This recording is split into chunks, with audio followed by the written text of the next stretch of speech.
Hi, I'm Liz Seeley, founder of Starry-Eyed Strategy, and I help you turn creativity into your greatest competitive advantage. After decades partnering with the world's best, biggest, and most beloved brands, I want to take you behind the scenes to see how the most creative leaders turn ideas into impact. Each episode features leaders from top CEOs and CMOs to founders and authors, revealing how they stay inspired to create brands that launch and last, and how you can do it too. You'll walk away with practical lessons and tools you can use, whether you're repositioning your brand, rallying your team, or planning your next big launch. So let's get started and stay starry-eyed. My guest today is Satyne Doner. She is the senior editor of Women in Restaurant Leadership at QSR and FSR Magazines, two of the restaurant industry's leading trade publications with the WTWH media portfolio. Satyne's a dynamic storyteller, community builder, and a champion for elevating women across food service, leading the Women in Restaurant Leadership, or WiRL, platform from content strategy to execution. We'll talk a lot about WiRL power today. Since stepping into her role, she's built WiRL into a multifaceted ecosystem that informs and inspired thousands across the industry. Satyne, you've helped develop and host keynotes, power hours, webinars, podcasts, newsletters, tons and tons of content that we'll talk about today, designed to educate, empower, and connect women in restaurants.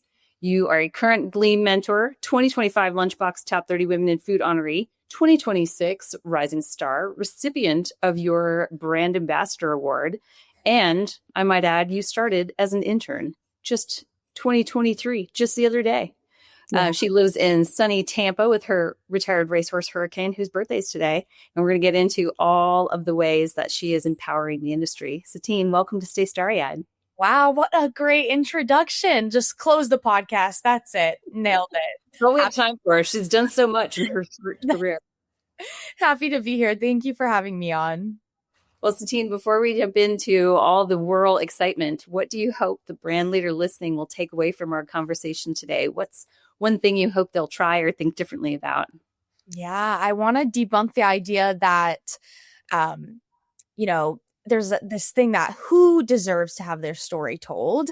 I think everyone has a story. Everyone should have their voice be heard. You know, whoever's listening, your creativity, your vision matters. Everyone has something that they can share with the world, and you just never know who's going to resonate with that or what it can spark. So I think let's just think about that differently. Everyone deserves to have a piece of the pie.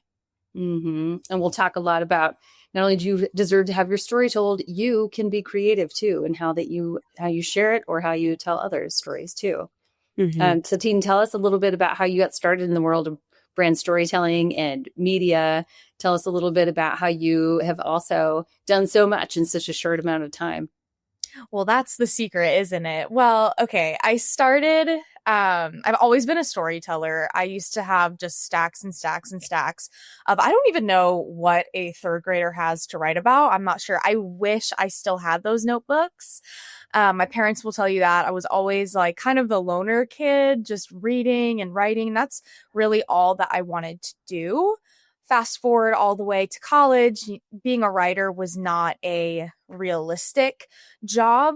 That's just, things that my parents would tell me or that society would tell you, like, oh, being creative is not a viable path to success. So I ended up going to college for business management.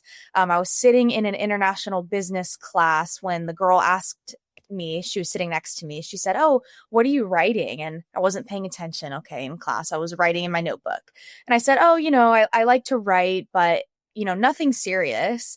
And she invited me to join the school newspaper, and the rest is history. I never set out to be a journalist or formally enter media, but that one decision, that one girl that sat next to me, that kind of kickstarted a chain of events that led into me finding my internship at QSR and FSR, and to where I am today. So I think that's really cool.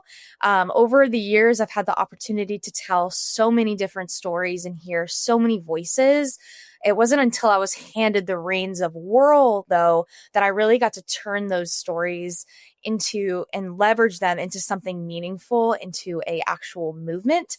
So I feel like every story of leadership has shaped me. And I realized pretty early on that I could find my voice through others and through my work and my writing. And for those who are not as familiar with WiRL, tell us a little bit about how it started, what sparked the idea, and how you've been able to build it out a bit more.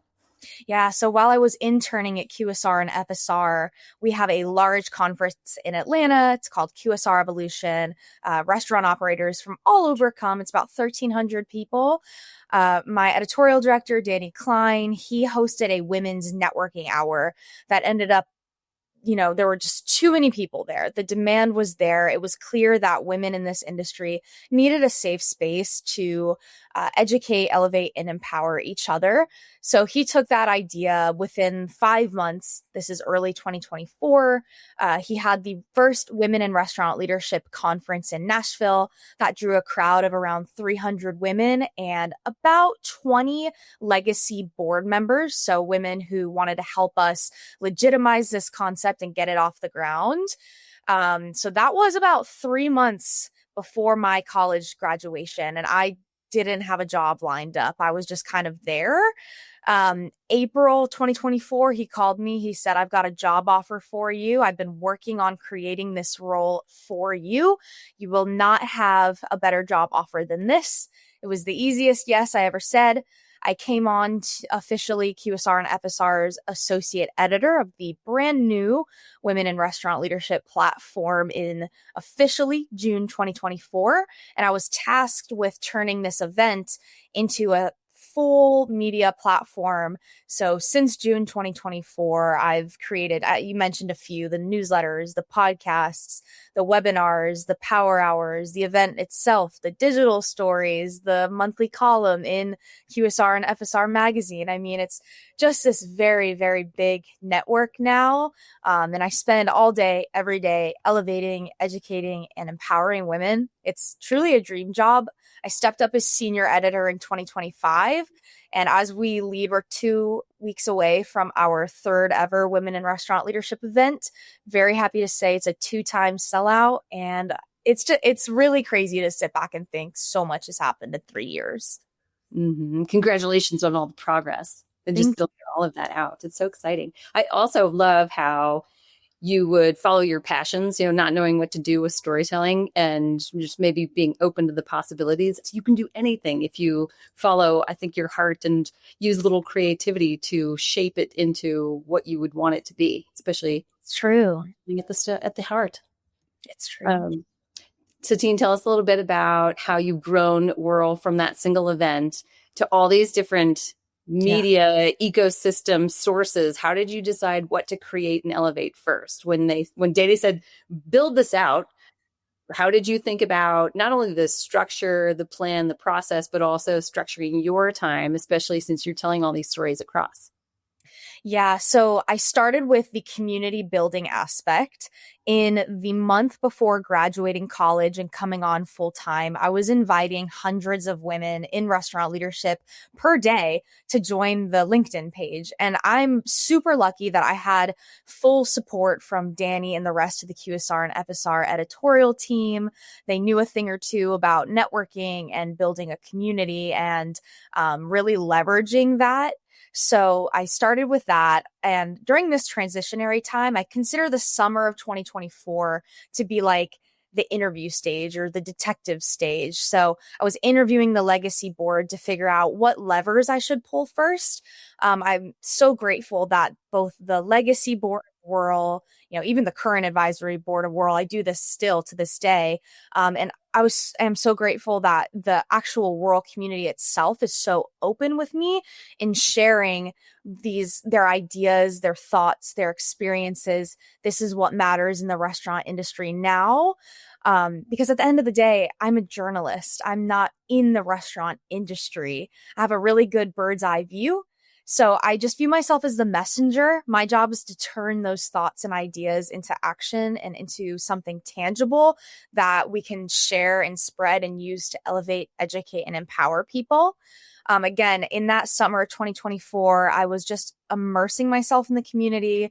I would hold 15-minute welcome to WiRL calls with anyone that would listen and wanted to get involved. That's something I still make time for to this day on my calendar, to just show people rather than writing them in an email. I'd rather call them and, welcome them into the community. One last thing I'll say here is, when I sit down with people, the first thing I ask is what's on your heart and what's on your mind, and just having that mindset, figuring out the delivery of what comes next. That's the secret sauce. And that's how you decide, what to create and elevate. Yeah, it's very disarming. The old Amy Hom heart check. Yes, exactly. First, yeah. Yeah, because you have to get people comfortable first to want to share their life story and their career journey and get real, raw, and open. And I think WiRL, now in 2026, we've solidified ourselves as that comfortable, space to get uncomfortable and share these things. So now this is like what we're known for. This is our brand. So it's made it a little easier. Too true. Yes. I think when you first started, the vulnerability was not quite as mainstream. You're like, what is this WiRL? Why should I share my deepest, darkest career tips with them? Exactly. And I want to get into that as well. This is a little bit of a technical question, but back to the content creation, when you think about maybe starting with LinkedIn, tell the listeners, because in this, brand building world and world of creativity, it is key to think about all the different ways that you'd be able to elevate and tell those stories. How do you structure, how much time or how much effort you put into all these different mediums when you think about the best ways to communicate today and the best ways to convey those stories?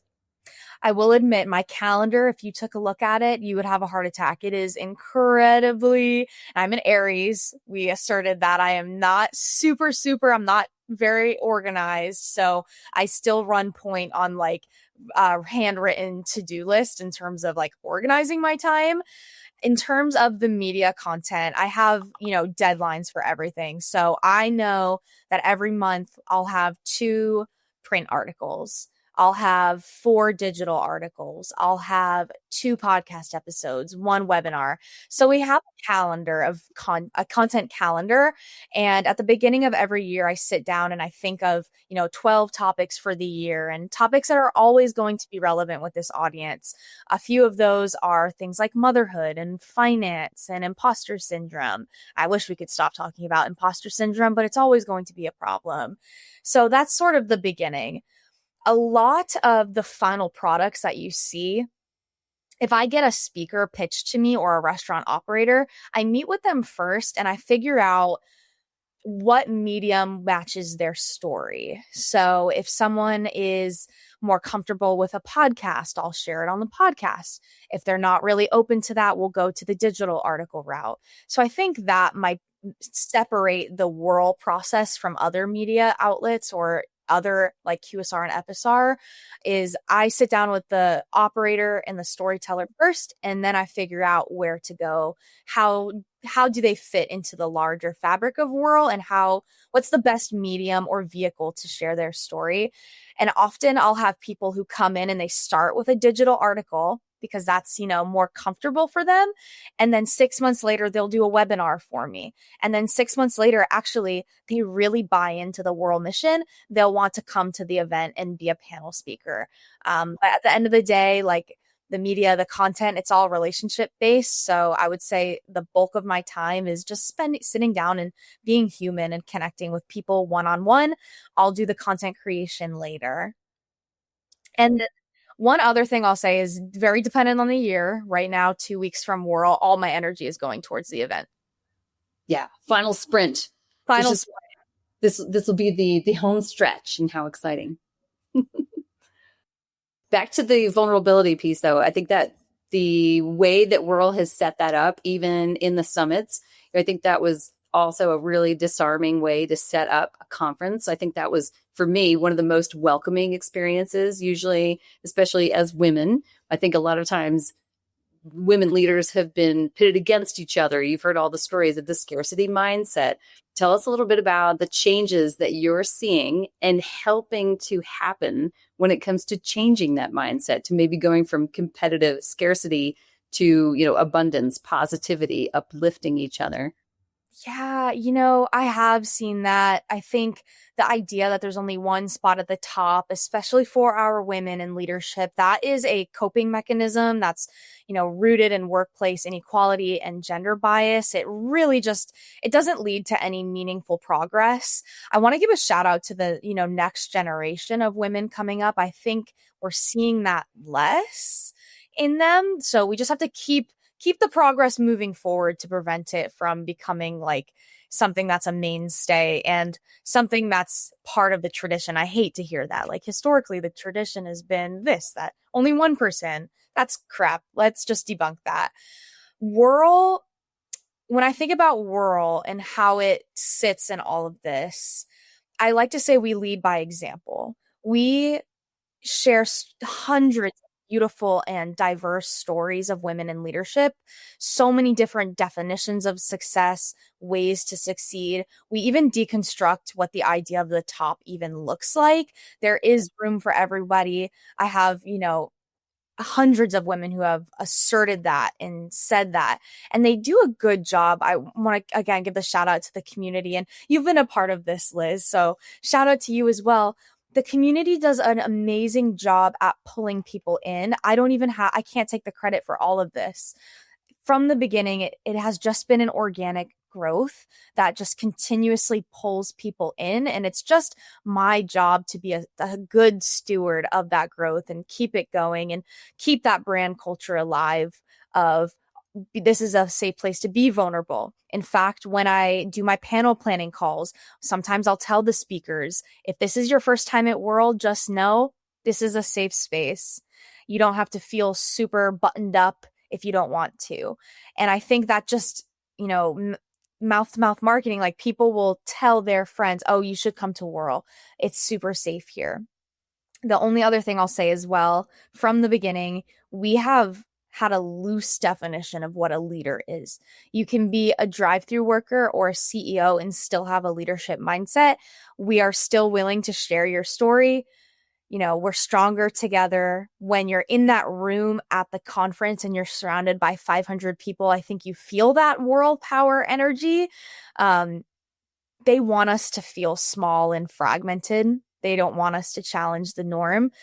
So when we're all working together to elevate, educate, and empower, we are so much stronger. And I just think that WiRL is the goalpost for it. I agree. What a shining example. When you say they, Satyne, who are you thinking of? They want us to stand apart. Is that controversial for me to say? Like, No. the powers that be? Society wants us to put ourselves in a box and to shrink and to not have our voices be heard, whether it's on a TikTok forum and you're getting ripped alive in the comments, or you're at work and your boss tells you to go clean up the boardroom afterwards. Why? So when I say they, it can be anybody that tries to put you in that box. That makes perfect sense. It is amazing to think about too. I mean, the old world way of a certain number of seats at a few companies versus today, you can create new positions like Danny did for you. You can create your own position like a lot of us do, create your own business. I just think there's such a bigger, wider world out there where we are, just uplift. I've been seeing that a lot of women are heading towards that fractional consultant route, and I think it's very powerful. Agree. Especially later in life when you might have a lot of littles, you're going to need to have that ownership of your schedule. Yeah, exactly. Tell us a little bit about, Satyne, talking to leaders across roles and career stages. Love the idea of, leveling the playing field too. It's not about title. It's about the story that you share. What are some of the favorites that you've been able to tell and been excited to this? Gosh, this is like asking somebody to pick their favorite child. This is hard. I think right now what's really sticking out, Adina Bayo, she is an immigrant. She escaped civil war. She came here. She couldn't read. She taught herself how to read, to speak the language. She's an IHOP franchisee. That one is huge. It's always stuck with me. Jen Johnston, her story of battling wellness. That's huge. And boundaries. She's coming to WiRL as a speaker to share this story. And I'm really, really, really excited. There's really so many. And in the future, though, I hope to tell more stories of the younger generation and the next generation coming up. Truly, I think every story that I've told sticks with me. So it's hard for me to pick a favorite. I guess it would depend on like what topic we're talking about, whether it's leadership or wellness or stories of resilience and courage. It amazes me the in just 3 years, the depth and the diversity of stories I've been able to tell. Pretty amazing. And when you think about patterns across, and we can break that into subsections too, but when you think about the patterns across the stories of the leaders, what do you see among those who seem to be thriving versus those who feel stuck or burned out? Because I'm sure you've seen the extremes. Boundaries, boundaries, boundaries. In an industry that might be a scary word for some of us. I know it is for me sometimes. This industry is so amazing because it's filled with so many passionate people. And I love that. But the ones who prioritize wellness and take the time to step back, I think they're able to shoot so much further. And I know that can be hard when you are in the middle of like the trenches to take, 10 minutes to step back and come back with a clearer mind. Like that's just unheard of. But I really do think, especially for women, having those clear boundaries are so important. That's huge. Yeah, prioritizing taking care of yourself so you can take care of everybody else or do all the things that you might need to be able to do. What about from a creativity standpoint? Is there anything you'd add to that? Obviously, the wellness piece is important to have those big ideas. But when you think about all the different leaders you've interviewed, again, telling their stories, who's doing like the craziest, most creative things and what do they have in common? So I'm thinking about an interview I did with Alice Crowder, and she told me she starts every single morning just reading. And I cannot remember the name of the book, but she reads all different kinds of things, fiction, nonfiction, doesn't have to be a trade pub, even though if you read QSR and FSR, that's awesome to staying on trend. But I really admired the reading every morning, taking time to do things that are kind of silly, like playing Wordle or Sudoku or anything that just gets your mind up and moving and gets those gears turning. I think making space to have those little rituals and habits. Again, I think that comes to boundaries because you have to prioritize those things. I think it makes you all the more better and all the more creative for it. Definitely. When you think about switching gears a little bit, when you think about creating credibility early in your career, you're still early in your career, though, like I said, you've done so much. How did you build trust or how do you continue to build confidence in rooms where you are younger or newer than some? Yeah, I mean, Danny always said the two things before I had credibility and really two legs to stand on. I had two really key components. I was reliable and responsive. So that's, base level. And then of course you have your skills, like your foundation. But in terms of trust and confidence in yourself, it's a daily battle. I think a big part is how you talk to yourself and about yourself. At the very first WiRL Summit, Eleni Gates pulled me aside. She said, "Don't be lucky, be proud." And that was like a light bulb moment for me because if, you're like me, we're really quick to say, "Oh, I'm just this. I'm just a writer. I'm just an intern. I'm just a server." But you really do have to work out the confidence muscle by nipping those thoughts in the bud. I think a lot of people have this idea that people with confidence just gain it overnight. Like that is so not true. It's more, it ebbs and it flows. I think you have to consciously work it out like a muscle and exercise confidence. And one of the ways is through how you talk to yourself. The second part is visualization. I spend a lot of time thinking about who it is that I want to be and visualizing what it looks like. I listen to music that makes me feel like a boss. Even when I wasn't a boss, I listen to music that makes me feel like it. Before a keynote, I imagine what it would be like to walk up to that stage and own it. I see it before I do it. And then the other little thing that I started doing on low confidence days, I write adjectives for myself in a little journal. I wish I had it with me. It's like this big. I put it in my purse. And whether it's things that I feel about myself, adjectives, or adjectives that I want to aspire to be, I'll write things like, I am resilient, I am tenacious, I am magnetic. Because if you say it, you write it, you picture it, you start to believe it. And then the age piece, please, I'm begging to anyone listening, do not limit yourself based on your age. Putting yourself in that box, whether it's age, gender, anything, it will literally strangle you before you even get a chance to get started. And I say this with as somebody who does this and has tendencies of doing this. And it's okay if you end up in that position when you're putting yourself in the box. You just have to know how to pull yourself out. Which can be applied to all kinds of things, even if you haven't done it before. Yes. Yeah. I love what you said too about being reliable and responsive, and then, and just envision where you go from there. What else do you hope to see for yourself, Satyne, in addition to being a boss and crushing the keynote? What else do you hope to see? Oh my goodness. I think for me, it comes down to I just want to stand on the things that I've done and be able to own it a little bit more. So that's the current journey in 2026.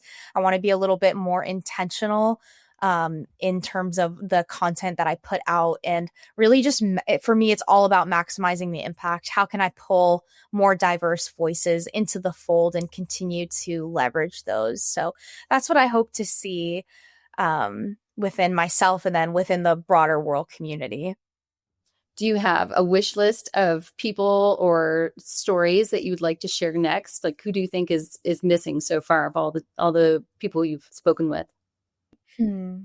I try to let them come to me, but I would love to have more stories from women who are in the messy middle and want to share a little bit more about that. I want to share more stories of women who are actually seeking retirement. I think we don't talk enough about women who are older and what their careers look like as they get into that age and those years. And I think that in broader society too, I think it's horrible once you hit a certain age, you're kind of forgotten about, because that's not true. So I'd love to shine a light on that as well. And then I'm always come back to the younger leaders. I want to get in that group. I want to talk to them. I want to see how we can pave a better future for even like Gen Alpha, like the people coming after us. Like, how do we, the generations before us have done so much. It's actually incredible how much work they've done to pave the path for people like me. But now how do I pay it forward? So kind of threefold. Mm-hmm. Speaking of which, for someone who's listening, who wants to bring value and, elevate others and also build their own brand, I think you've done a beautiful job of that. When you think about this could be age agnostic too, either the next gen coming up, wondering how to elevate and how to learn, or older individuals who maybe haven't found their voice yet. What is your advice to them, and what is a tangible thing they can start doing now? Write down 3 things that you want to be known for. Think about how you want to show up for others.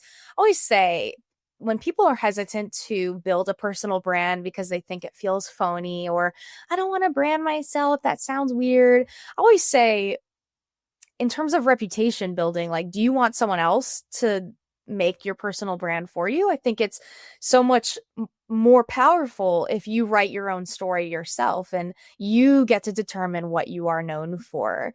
It can be really easy, really simple. It can be a skill. I want to be known for my writing. It can be a personality trait. I want to be known for being compassionate. It can be something fun. I want to be known for my big hair, my big glasses and red hair, and my lucky red shoes. Like, your personal brand can start super small and just go from there. Have fun with it. It's okay to reveal a little bit about yourself. I think, and also I want to give credit to my team because from the beginning, I have had a safe space to express myself freely. And I wish more teams were like that. I own the term, like, I am quirky. My boss said that. Danny said that to me one time. He said, Satyne is quirky, but we love her that way. And I thought that was so powerful because I was like, yes, I can be safe here. I can have my own personal brand here, and it doesn't have to feel like buttoned up or quirky, like too inauthentic to who I am. So yeah, write those 3 things down. Even if it's silly, that's okay. We want to see that human piece of you. Everything is so sterile and controlled nowadays. You think of like AI, it's very pre-prescribed and very one way. It's okay to deviate a little bit. Have a little fun. Have a little fun. I think that's another recent development of, from a corporation, you were expected to dress a certain way. Nowadays, you don't need to. Don't be constricted. What about the leaders you see who maybe are conflicted? Maybe they think they should be representing their brand. Maybe it's a restaurant brand that they work for, but they also want to develop their own, personal brand. How have you seen them navigate that? Yeah, that can be tricky. I definitely don't want to sit here and encourage people to go crazy. Okay. Obviously, if you have certain brand guidelines, of course, follow those. But there has to be, and it again comes to boundaries. You have to have work self, personal self. You cannot, and that's hard for me to say because my work self and my personal self are very intertwined. But I just would hate to see people lose themselves. I need people to hang on to the things that make them them and that makes their fire in their belly rise. So whether it's something like your LinkedIn is a great place to practice having that personal brand, even if it is connected to a restaurant brand, your LinkedIn, maybe it's something that you do in your community. I think a good example of this too is through Danny. He just made a post earlier this week before he even had followers or a brand or anything to do with QSR. He posted a picture of his dog every week on Fridays, and people in the company, and as he went out into the world and in his professional life, people would start by the interviews by saying, "Oh, I saw your dog. That's really cool." And I do the same with my horse. So I think it's okay to find that like middle ground. And another thing I would try to do if you're into writing, Substack's a really good platform to start expressing yourself a little bit. Yes. Share with the world. Bring values to the world through some thoughts. I noticed a lot of lovely ladies at WiRL last year who represented themselves and their brands. And things like the CMO of an ice cream company had an ice cream necklace. And I was telling the girls who were at the Honey restaurant, you need to be wearing, bees and gold. And I've seen someone from Red Lobster with the lobster earrings. And I think I love that you bring that up. That's another fun way to just brand yourself and be passionate about your restaurant brand too. This is such a fun industry. You can go in so many different directions. Exactly. Yes. If you have fun with it, it can be something you do personally. It can be something that is borrowed equity from your brand or a little bit of both. Yeah. Really lean into it. I got to make Alice Crowder starry-eyed at one of the last conferences to the point where people are like, why don't you have those? What if I want to be starry-eyed? You don't have your sparkles. Yes. See, it can be just bring the whimsy back. Bring a little whimsy.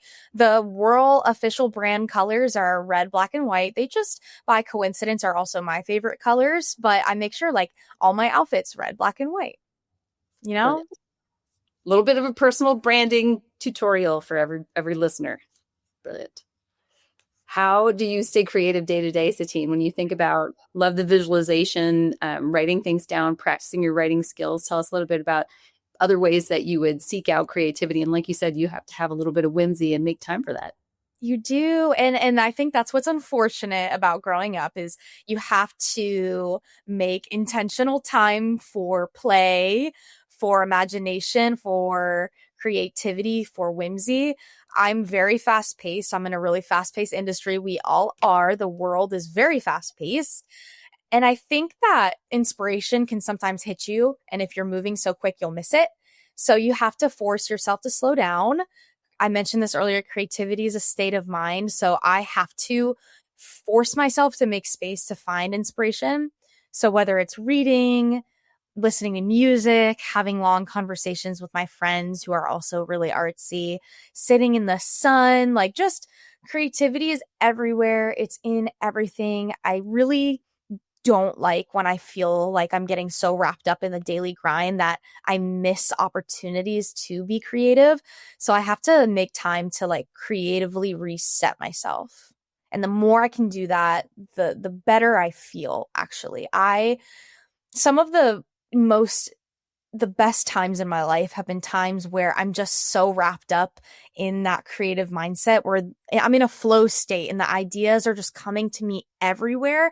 And I think you have to open yourself up to being like that. What advice, because like I said, you come up with a lot of brilliant ideas, especially from a content standpoint. What advice would you give to someone who feels like they're just, at Yum, we used to call it chasing or running from the shark that's closest to your body? What advice would you give them to get away from the day to day to have those big ideas?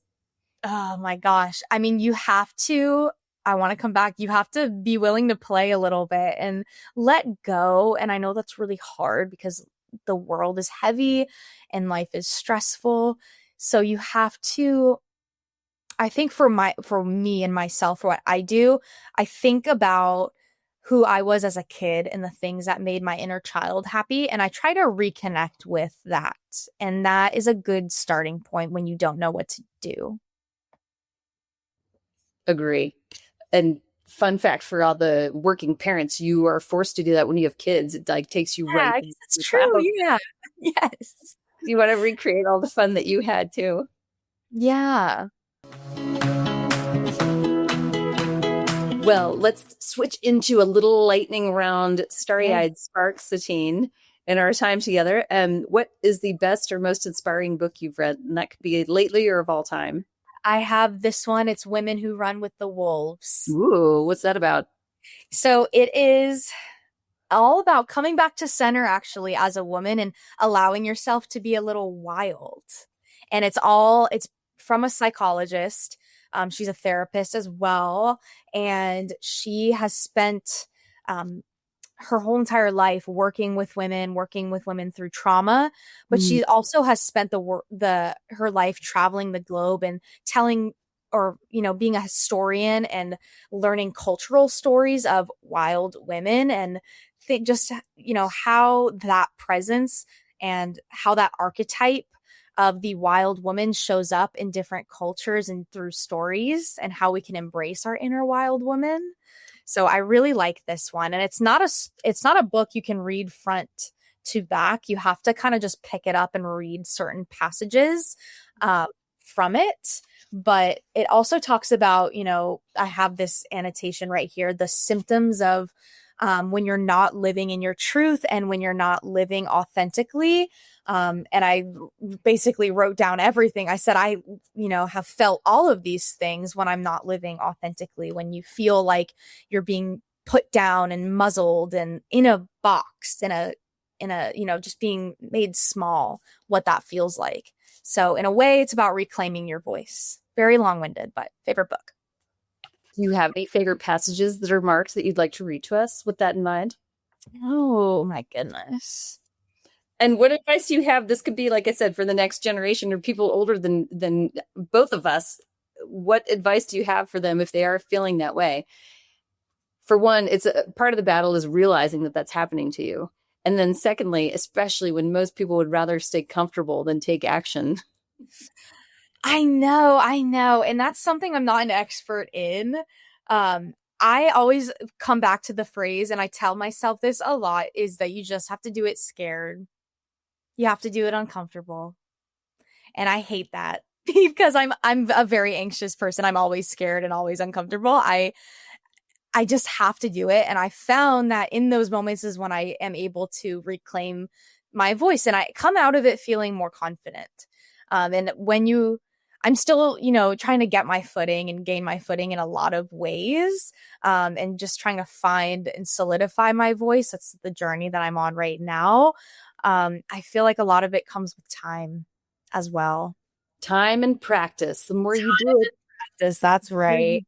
the group of women who I met at QSR FSR over a year and a half ago at this point, we have this amazing text chain. And one of the favorite sayings is feel the fear and do it anyway. Do it anyway. Yes, I love that. Well, my friends, if you want to hear me read a passage from this, you'll have to reach out to me. There's too many things I can't choose. I'm feeling indecisive, Liz. No, that's okay. I'll get the book and we'll have book club. I know. Well, I guess I can read this. The craft of questions, the craft of stories, the craft of the hands, all of these are the making of something, and that something is soul. Anytime we feed the soul, it guarantees increase in self. So just the art of being creative feeds our soul. That's right. Better than that. When you think about what all that you want to do with your creativity this year, what describes how you want to lead in the next year? Fearlessly.